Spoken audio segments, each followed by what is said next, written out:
Christophe Bellé, dirigeant de Gagnant en franchise. Je suis membre du Collège des experts à la Fédération française de la franchise. Et nous avons 3 activités au sein du cabinet. Nous lançons des concepts en franchise, comment devenir franchiseur. Nous accompagnons les franchiseurs sur la stratégie commerciale et développement.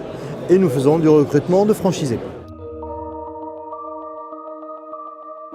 La franchise est en plein boom, 1920 franchiseurs, 72 000 franchisés, un marché qui est en croissance.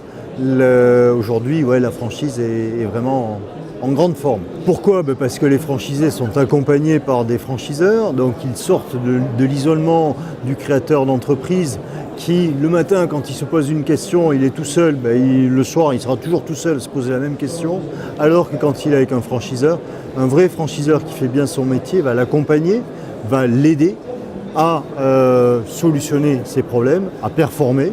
Et aujourd'hui, entre une création tout seul et une création adossée à une franchise, on va avoir une meilleure rentabilité, à la fois sur les capitaux investis, parce que quand vous êtes adossé à une franchise, vous pouvez avoir 2/3 de financement, alors qu'en création seule, on n'aura que 50% d'apport et 50% de financement en étant seul. Un chiffre d'affaires beaucoup plus important quand on est adossé à une franchise, et dans le cadre d'une revente, la valorisation de l'entreprise est bien plus élevée. En premier lieu, d'être un entrepreneur. Après, tout va dépendre si on parle du service ou du commerce.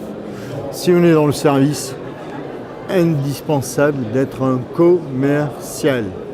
Et ça, aujourd'hui, on a malheureusement beaucoup de candidats qui veulent aller vers le domaine du service, mais qui n'ont aucune aptitude commerciale.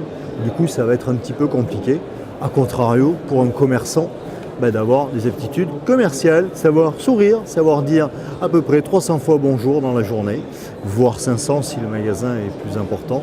Donc c'est essentiel d'avoir ces qualités-là. Après, bien sûr, on va parler de manager, de gestionnaire, mais avant tout un entrepreneur qui est capable de prendre des risques, qui a le goût du challenge et qui aussi est prêt à rentrer dans un réseau, donc à appliquer une politique de réseau. Être un bon franchiseur, déjà, première des choses, avoir une marque, un vrai savoir-faire. Ce savoir-faire, il faut qu'il soit différenciant.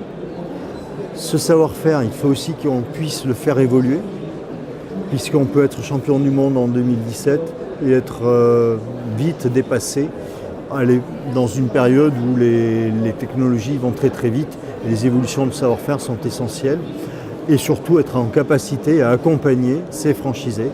Donc se donner les moyens d'accompagner correctement l'ensemble de son réseau avec des animateurs suffisamment nombreux, avec des réunions régionales, des réunions nationales, etc. etc. Le mot de la fin, n'hésitez pas à venir nous rencontrer en tant que franchiseur pour devenir un futur franchiseur ou même vous faire accompagner sur la stratégie. Et si vous êtes candidat, on est là pour vous guider vers le secteur d'activité qui est porteur et un secteur d'activité dans lequel vous allez prendre du plaisir pour les 20 ans qui arrivent et plus, puisque la franchise est un vrai projet de vie.